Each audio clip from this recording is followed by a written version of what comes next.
Avant-première, tournage, critique, coup de projecteur. Nous gérons l'entracte pour vous. Retrouvez toute l'actualité du 7e art africain.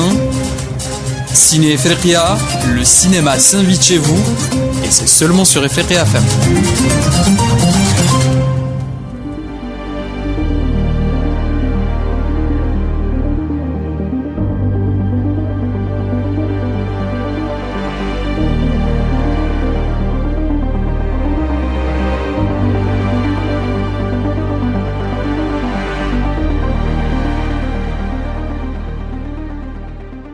Chers amis, bonjour.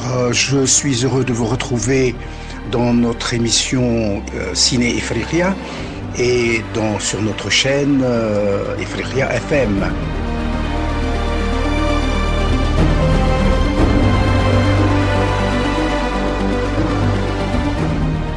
Nous allons parler encore du cinéma. Nous avons évoqué dans les émissions passées un certain nombre de pionniers du cinéma africain, depuis Sembène Ousmane. On a parlé également, même avant l'émergence des premiers films africains comme Afrique sur scène de Paulin Vieira, puis ensuite la grande saga de l'histoire personnelle de Sembène Ousmane.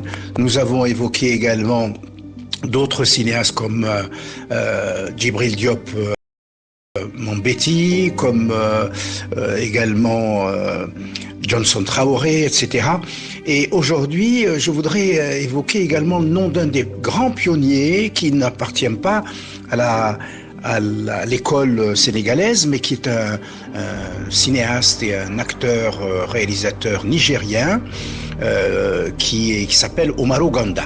Omaro Ganda est né donc au Niger, de l'ethnie Djerma. Il est né à Niamey en 1935 et il est décédé en 1981. Vous voyez, donc ce sont des destins à peine 44 ans, destin très court de ces cinéastes africains. Il est décédé à Niamey où il est enterré.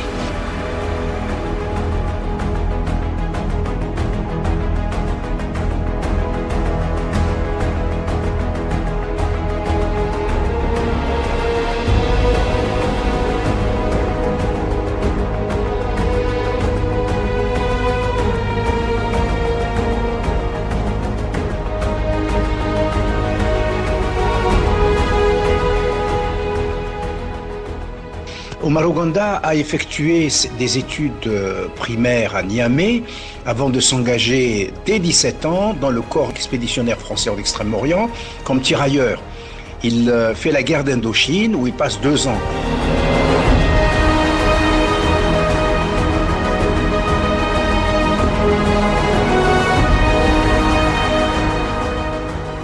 De retour au pays, eh bien, sa récompense, c'était qu'il n'a pas trouvé de travail. On lui a promis beaucoup de choses, mais comme beaucoup de tirailleurs, quand ils reviennent, ils n'ont ni solde, ni travail. Et il découvre la réalité coloniale dans toute son horreur. Il émigre à ce moment-là en Côte d'Ivoire où il a plus de chances de trouver un petit boulot. Entre autres petits boulots, il exerce comme Sembène Ousmane le métier de docker, mais Sembène était docker à Marseille, lui, il est docker au port d'Abidjan. Et c'est là justement qu'il rencontre le grand cinéaste français Jean Rouch, l'ethnologue, qui s'intéresse à la communauté nigériane de la Côte d'Ivoire.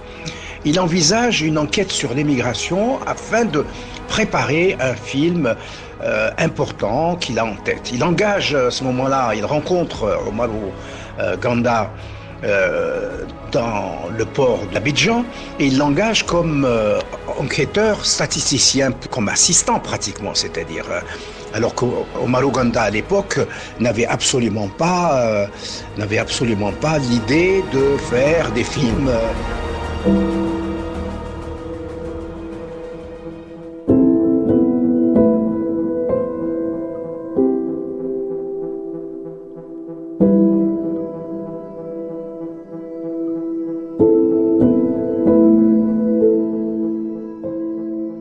Donc il rencontre Jean Rouch qu'il trouve dans le port d'Abidjan où il est docker, et il commence à travailler pour lui dans la préparation d'un film. On verra, on en a parlé d'ailleurs lorsqu'on a évoqué le nom de Jean Rouch dans nos précédentes émissions.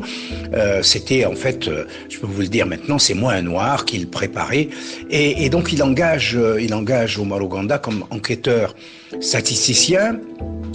Puis il joue un rôle auparavant dans un film de Jean Rouch qui s'appelle Zazouman de Trècheville en 1957. Et puis il va jouer surtout le rôle principal dans Moi un Noir, qui est sans doute le chef-d'œuvre de Jean Rouch, qui est un film réalisé en commun avec ses assistants, avec les acteurs, qui est un film de participation, d'improvisation, et Omar Oganda lui-même raconte l'histoire en voix off.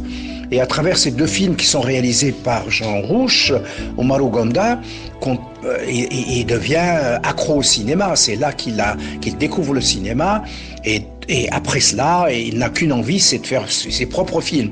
Quelques années plus tard, Jean Rouch lui suggère de rentrer au pays. Il lui dit si tu veux faire du cinéma, eh bien, il faut exprimer ta population, ton peuple. Ce n'est pas à Abidjan où tu es émigré, c'est à Niamey.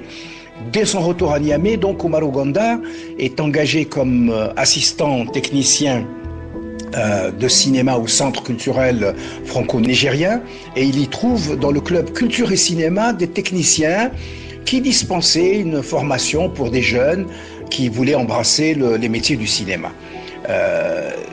Réalisation, caméra et son, il passe par ces trois filières, il se forme. Oganda avait alors dans ses ateliers de formation pour compagnons Inoussa Wassinei, Hamidou Moussa et bien d'autres. Plusieurs films éducatifs ont été ainsi réalisés dans ces ateliers, à travers ces ateliers, à la fois de formation et de réalisation. C'est dans ce cadre qu'il s'est lancé dans un concours de scénario en 68. Le jeune vétéran avait une histoire qui lui tenait à cœur, ainsi il a écrit le script de son premier film. C'est dans cet atelier qu'il a écrit le scénario de Kabas-Kabo, qu'il a réalisé en 1968. Et c'est un film de 45 minutes, moyen métrage, donc tourné en noir et blanc, mais film entièrement tourné en Zarma, qui est la langue locale que pratiquait la communauté à laquelle appartenait donc Omar Oganda. Le Zarma kiné est une des principales langues de l'empire Songhai, avec 2 millions de locuteurs. Il est parlé au Niger, au Nigeria, au Burkina Faso, au Mali, au Soudan, au Bénin et au Ghana. Le Songhai, lui, est une langue de l'Afrique de l'Ouest, parlée dans la vallée du Niger, puis Djenné au Mali, jusqu'au pays Bariba, au nord du Bénin. Il a été parlé par une population nombreuse et qui a joué un rôle considérable dans l'histoire linguistique et civilisationnelle de l'Afrique. Le film, donc, Kabas-Kabo, est tourné avec Zulekha Souley. Omar Oganda également est acteur dans le film. C'est un film autobiographique qui tente de reconstituer l'histoire du service de l'auteur dans le corps expéditionnaire français en Indochine, et surtout sa déception, sa déconvenue lorsqu'il revient au pays. L'anecdote est celle d'un jeune soldat qui voit ses compagnons tomber les uns après les autres sur ce que les Français appelaient le champ d'honneur, mais pour une cause dont il se sentait complètement étranger.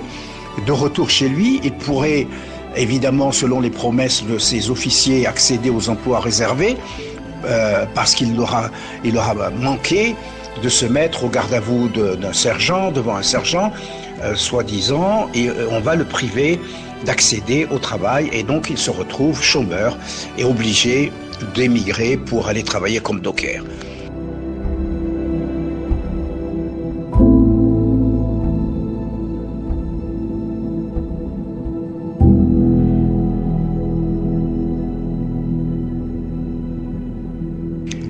Arrivé à Paris pour le montage de son premier film en plein mai 68, Umaru Ganda réussit à faire une première dans la capitale française. Malgré les événements, malgré la paralysie de la vie sociale et politique en France à cette époque-là. Il est sélectionné au Festival de Cannes de 1965 pour la semaine de la critique internationale, ce qui était quand même une section extrêmement ambitieuse et prestigieuse. 2 mois plus tard, il obtient le prix spécial du jury au 6e Festival de Moscou, puis à Malaga, en Espagne, le prix de la critique internationale et celui de la Fédération espagnole des ciné-clubs. À Carthage, il obtient une mention spéciale. Vous voyez que ce film, Cabascabo, a été couvert de lauriers, couvert de récompenses. Ensuite, il réalise un film étrange par la suite qui s'appelle L'Oiseau polygame, en 1970. C'est un film de 50 minutes, tourné en 16 mm couleur, et qui est également, lui aussi, tourné entièrement en langue zarma. La deuxième fiction d'Umaru traite de la polygamie, du mariage forcé et de la vengeance d'une coépouse qui essaye de se venger de son mari et de sa concubine.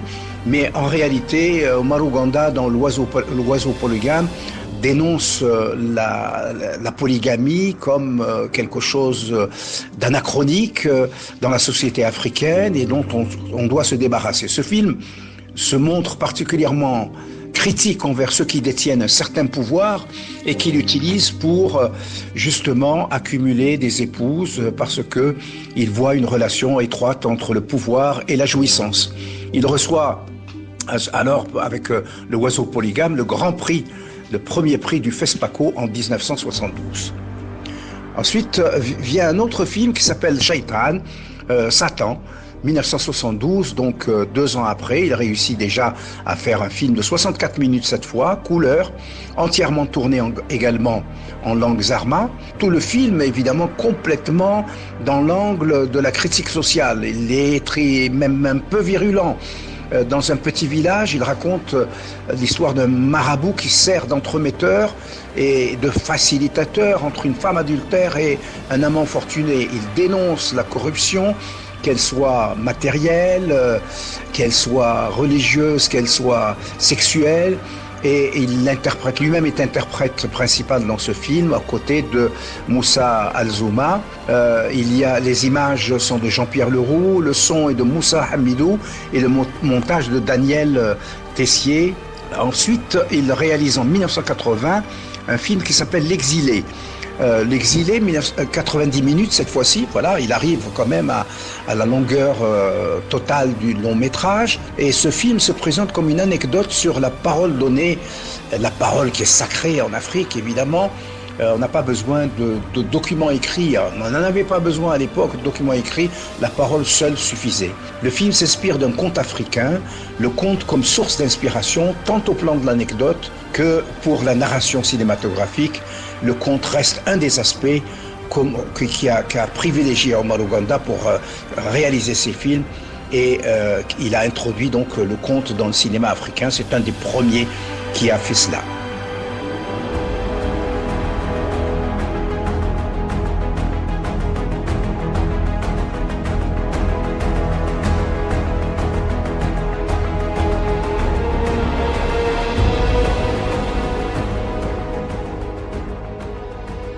Umaru Ganda a signé plusieurs films documentaires, mais il décède 1 an après avoir réalisé L'Exilé. À la veille de son décès, il travaillait sur le scénario d'un documentaire. Il souffrait, on le savait, d'un problème cardiaque.